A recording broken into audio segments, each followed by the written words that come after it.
New Hope TV, your encounter with God. ನಿಮ್ಮೆಲ್ಲರಿಗೂ ನಮ್ಮ ಕರ್ತನಾದ ಯೇಸು ಕ್ರಿಸ್ತನಿಂದ ಕೃಪೆಯು ತಂದೆಯಾದ ದೇವರಿಂದ ಶಾಂತಿ ಉಂಟಾಗಲಿ. ನಮ್ಮ ಧ್ಯಾನಕ್ಕಾಗಿ ಸಂತ ಯೂದನ ಪತ್ರಿಕೆಯಿಂದ 12-13 ವಚನಗಳನ್ನು ಓದುತ್ತೇನೆ. ಇವರು ಸಮುದ್ರದೊಳಗಿರುವ ಗುಪ್ತವಾದ ಬಂಡೆಗಳಂತಿದ್ದು ನಿಮ್ಮ ಪ್ರೇಮ ಭೋಜನಗಳಲ್ಲಿ ಸೇರಿ ತಿಂದು ಕುಡಿಯುತ್ತಾರೆ. ನಿರ್ಭಯವಾಗಿ ಸ್ವಂತ ಹೊಟ್ಟೆಯನ್ನೇ ನೋಡಿಕೊಳ್ಳುವ ಕುರುಬರಾಗಿದ್ದಾರೆ. ಇವರು ಗಾಳಿಯಿಂದ ಹೊಡೆಸಿಕೊಂಡು ಹೋಗುವ ನೀರಿಲ್ಲದ ಮೇಘಗಳು, ಎಲೆಗಳುದುರಿ ಹಣ್ಣು ಬಿಡದೆ ಒಣಗಿ ಹೋಗಿ ಬೇರು ಸಹಿತ ಕಿತ್ತು ಬಿದ್ದ ಮರಗಳು ಎಂಬುದೇ. ಸುಳ್ಳು ಬೋಧಕರ ಹೋಲಿಕೆಗಳು, ಕಂಪ್ಯಾರಿಸನ್ಸ್ ಆಫ್ ಫಾಲ್ಸ್ ಟೀಚರ್ಸ್. ಈ ಸುಳ್ಳು ಬೋಧಕರ ತಪ್ಪುಗಳನ್ನು ಎತ್ತಿ ಹಿಡಿದು ಅವುಗಳು ನಮಗೆ ಮನದಟ್ಟಾಗುವಂತೆ 5 ಹೋಲಿಕೆಗಳನ್ನು ಯೂದನು ಈ 12-13 ವಚನಗಳಲ್ಲಿ ಮಾಡಿರುವ. 2 ಈಗಾಗಲೇ ನಾವು ಕಳೆದ ಸಾರಿ ಗಮನಿಸಿದ್ದೇವೆ. In order to compare the false teachings that Jude confronted, we have already observed 2 of the 5 comparisons he makes in verses 12 and 13. ಮೊದಲನೇದು, ಇವರು ಸಮುದ್ರದ ಗುಪ್ತ ಬಂಡೆಗಳಂತಿದ್ದು ಸಭೆಯ ಅನ್ಯೋನ್ಯತೆಯ ಮತ್ತು ಪ್ರೀತಿ ಔತಣಗಳನ್ನು ಕೆಡಿಸಿದ ವಿಧಾನ. 2ನೇದು, ನೀರಿಲ್ಲದ ಮೇಘಗಳು ಅಥವಾ ಮೋಡಗಳಂತೆ ಇರುವ ಇವರು ಸಭೆಯಲ್ಲಿ ಸೇರಿ ಸಭೆಯನ್ನು ಬರಿದು ಮಾಡಿ ಒಂದು ಬೆಂಗಾಡಿನ ರೀತಿ ಮಾಡಿದ್ದಾರೆಂಬುದಾಗಿ ವಿವರಿಸ್ತಾನೆ. These 2 comparisons were that first of all, they were like the hidden reefs or rocks in the sea, which endangered the fellowship and the love feasts of the church. Secondly, they were like waterless clouds, just drifting away and leaving the ground parched.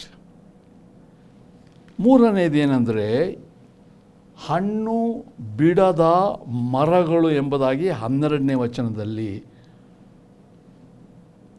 ಎಲೆಗಳುದುರಿ ಹಣ್ಣು ಬಿಡದೆ ಒಣಗಿ ಹೋದಂಥ ಮರಗಳೆಂಬುದಾಗಿ ವಿವರಿಸ್ತಾನೆ.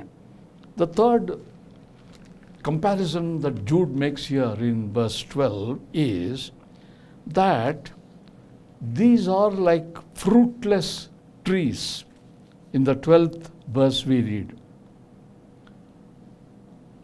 fruitless trees in late autumn, twice dead and uprooted. ಮಾಗಿನ ಕಾಲದಲ್ಲಿ ಅಂದರೆ ಶರತ್ ಕಾಲದಲ್ಲಿ ಮರದ ಎಲೆಗಳು ಸಾಧಾರಣವಾಗಿ ಉದುರುತ್ತವೆ. ಆದರೂ ಎಲೆಗಳು ಉದುರಿದರೂ ಮಾಗಿನ ಕಾಲವಾದ್ದರಿಂದ ಮರಗಳಲ್ಲಿ ಹಣ್ಣುಗಳಿರಬೇಕು. ಇದು ಸ್ವಾಭಾವಿಕವಾದದ್ದು. ಸಕಾಲದಲ್ಲಿ ಹಣ್ಣು ಬಿಡದೆ, ಸಕಾಲದಲ್ಲಿ ಬೇಕಾದಂಥ ಫಲ ಕೊಡದೇ ಇರುವಂಥ ಮರಗಳ ಕೊರತೆ ಇಲ್ಲಿ ಹೊರಬೀಳ್ತದೆ ಎಂಬುದಾಗಿ ಯೂದನ್ ಹೇಳ್ತಾನೆ. In autumn, though the leaves of the trees are shed, it is but natural for the trees to have the fruit. By not bearing fruit in the season,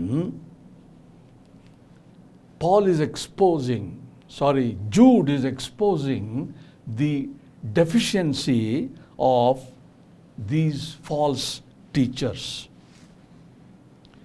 ಈ ರೀತಿಯಾಗಿ ಈ ಮರಗಳು ಬದುಕಿದ್ದರೂ, ಇಂಗ್ಲಿಷ್ನಲ್ಲಿ these trees are twice dead.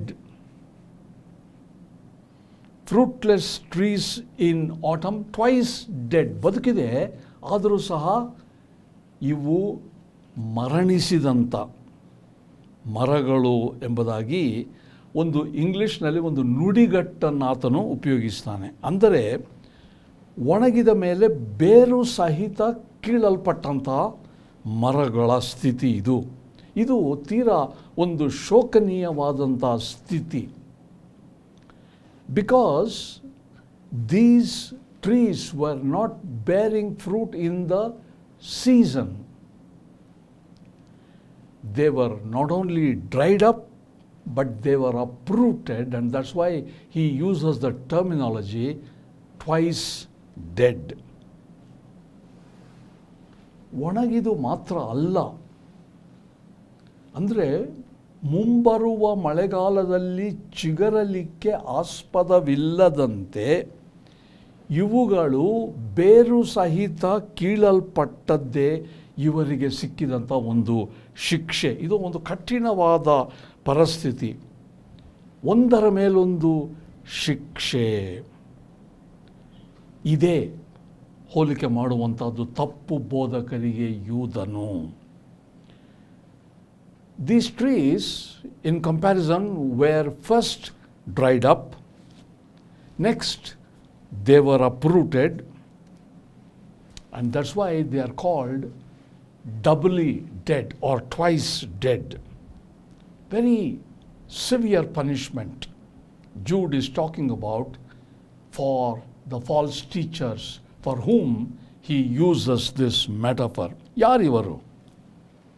ಏಕೆ ಈ ವಿವರಣೆ ಇವರ ಬಗ್ಗೆ? ಇವರು ರಕ್ಷಣೆ ಹೊಂದಿದವರ? ಪೌಲನು ಎಫೆಸದವರಿಗೆ ಬರೆದ ಪತ್ರಿಕೆ 2ನೇ ಅಧ್ಯಾಯದ 1ನೇ ವಚನಗಳಲ್ಲಿ ವಿವರಿಸುವುದೇನೆಂದರೆ, ನಾವು ಪಾಪದ ಪಾಲಿಗೆ ಸತ್ತವರಾಗಿದ್ದೇವೆಂಬುದಾಗಿ.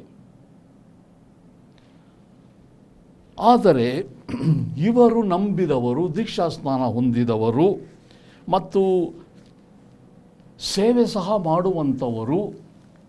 ಆದರೂ ಇವರ ಜೀವನದಲ್ಲಿ ಪಾಪ, ಅಧರ್ಮ.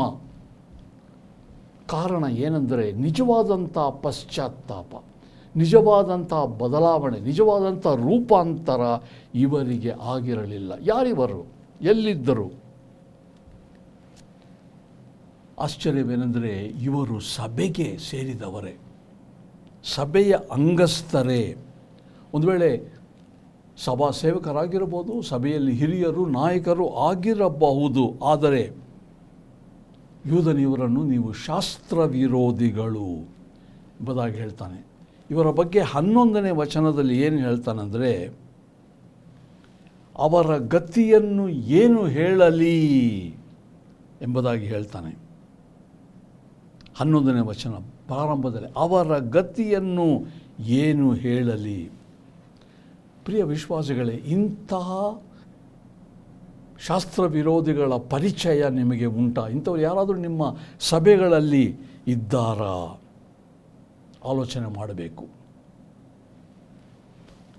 Why this comparison by Jude? It's a very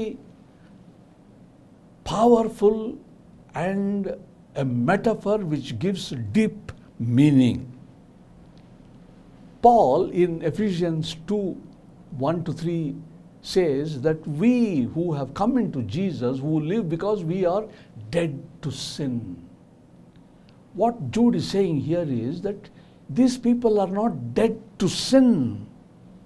They have believed in Jesus Christ, they have come into the church, perhaps they are doing some ministry in the church, but they are living in sin.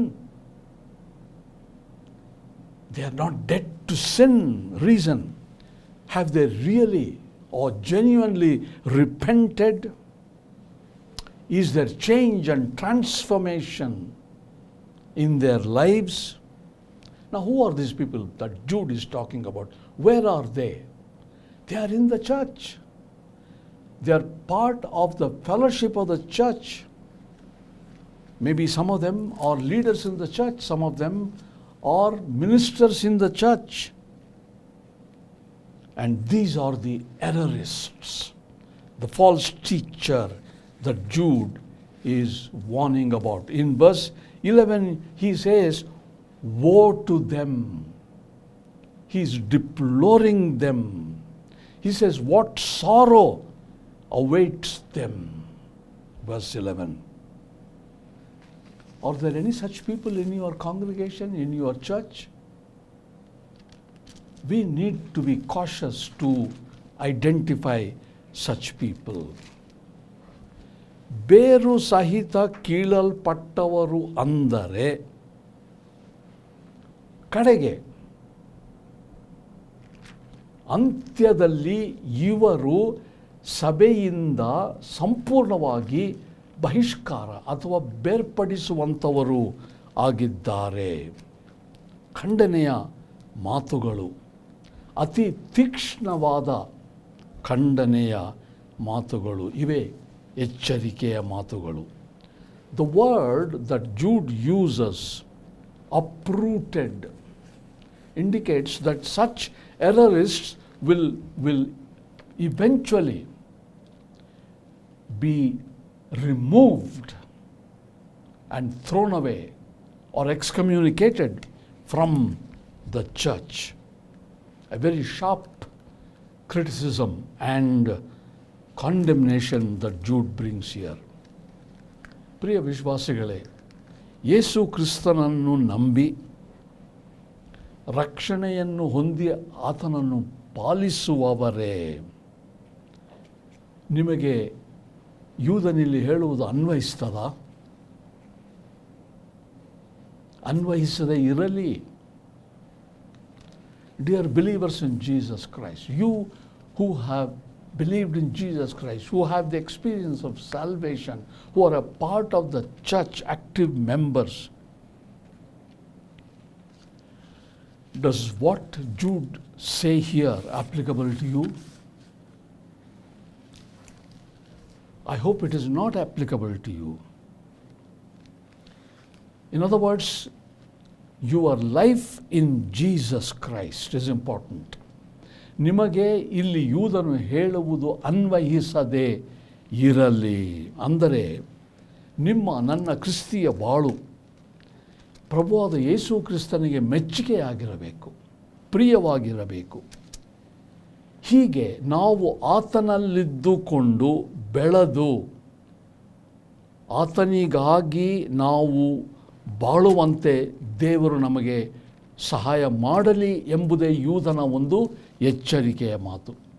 I hope this warning does not apply to you and me. Let us therefore live a life which is pleasing to God, a life which is acceptable to God, so that He may guide us. And that's what the warning of Jude for us here. ಒಂದು ವೇಳೆ ಇದು ನಿಮಗೆ ಅನ್ವಯಿಸಿದರೆ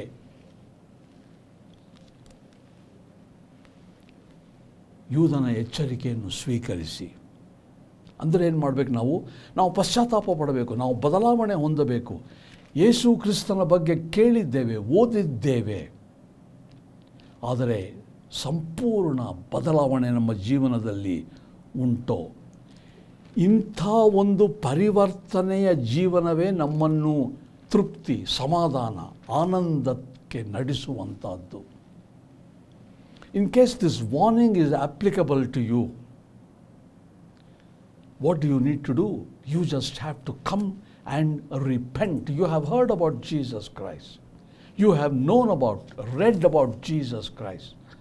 Is there a complete transformation and change that He brings? If you really come to Him and repent and confess your sins and accept Him into your life, there will be change and transformation, and He will give you peace and contentment.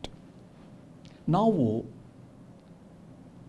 ಅಂತ್ಯದ ದಿನಗಳಲ್ಲಿರುವೆವು ಎಂಬುದಕ್ಕೆ ಈ ಶಾಸ್ತ್ರ ವಿರೋಧಿಗಳು ಮತ್ತು ನಮ್ಮ ಸಭೆಗಳಲ್ಲಿ ಅಲ್ಲಲ್ಲಿ ಆಗುತ್ತಿರುವ ಅನೇಕ ತಪ್ಪು ಬೋಧನೆಗಳೇ ಒಂದು ಗುರುತು. ಏನು ಸಂಶಯ, ನಾವು ಕಡೆ ದಿವಸಗಳಲ್ಲಿದ್ದೇವೆ ಅನ್ನೋದಕ್ಕೆ ಏನೂ ಇಲ್ಲ. There is no doubt that we are in the end times, the last days. The reason is we are having so many false teachings and propaganda in the church today. ನಾವು ಕಡೆ ದಿವಸಗಳಲ್ಲಿ ಇರುವುದರಿಂದ ಎಲ್ಲ ತಪ್ಪು ಬೋಧನೆಗಳಿಗೆ ಎಚ್ಚರಿಕೆಯಿಂದಿದ್ದು ನಮ್ಮನ್ನು ನಾವು ಯೇಸು ಕ್ರಿಸ್ತನ ಬರೋಣಕ್ಕೆ ಸಿದ್ಧಪಡಿಸಿಕೊಳ್ಳಬೇಕಲ್ಲವೇ? Should we not, in the light of all the false teachings that are going on in the contemporary church, not prepare ourselves for the return of Jesus Christ? ನಮ್ಮನ್ನು ನಾವು ಆತನಿಗೆ ಒಪ್ಪಿಸಿ ಪ್ರಾರ್ಥನೆಯ ಮೂಲಕ ಸಿದ್ಧತೆಯಿಂದ ಇರೋಣ. ಪ್ರಾರ್ಥನೆ ಮಾಡೋಣ. ತಂದೆಯಾದ ದೇವರೇ, ನಿನ್ನ ಮಗನಾದ ಯೇಸು ಕ್ರಿಸ್ತನು ಹೇಳಿದಂತೆ ಮತ್ತು ಯೂದನು ಇಲ್ಲಿ ನಮಗೆ ಎಚ್ಚರಿಕೆ ಕೊಡುವಂತೆ ಅಂತ್ಯ ದಿನಗಳಲ್ಲಿ ಅನೇಕ ಕುಚೋದ್ಯಗಾರರು, ತಪ್ಪು ಬೋಧನೆ ಮಾಡುವವರು, ಶಾಸ್ತ್ರ ವಿರೋಧಿಗಳು ಹೇಳ್ತಾರೆ ಎಂಬುದಾಗಿ ನಾವು ಓದಿದ್ದೇವೆ. ಈ ಕಾರಣದಿಂದ ನಾವು ಕೇವಲ ಇನ್ನೂ ಪಾಪದ ಜೀವನದಲ್ಲಿಯೇ ಜೀವಿಸದೆ ಹೊಸಬರಾಗಿ ನಡ್ಕೊಂಡು ನಿನ್ನಿಂದ ಸಂಪೂರ್ಣ ಮಾರ್ಪಟ್ಟವರಾಗುವಂತೆ ನಾವು ನಿನ್ನ ಹತ್ರ ಬರ್ತೇವೆ. ನಮ್ಮನ್ನು ನಿನ್ನ ಕೈಗೆ ಒಪ್ಪಿಸಿಕೊಡುತ್ತೇವೆ. ನಮ್ಮ ಜೀವನವನ್ನು ನೀನೇ ಬದಲಾಯಿಸಿ ಯೋಗ್ಯಕರವಾದ ವ್ಯಕ್ತಿಗಳನ್ನಾಗಿ ನಮ್ಮನ್ನು ಪರಿಗಣಿಸಬೇಕೆಂದು ಪ್ರಭುವಾದ ಯೇಸು ಕ್ರಿಸ್ತನ ಹೆಸರಿನಲ್ಲಿ ನಿನ್ನನ್ನು ಪ್ರಾರ್ಥಿಸ್ತೇವೆ ತಂದೆಯೇ. ಆಮೆನ್.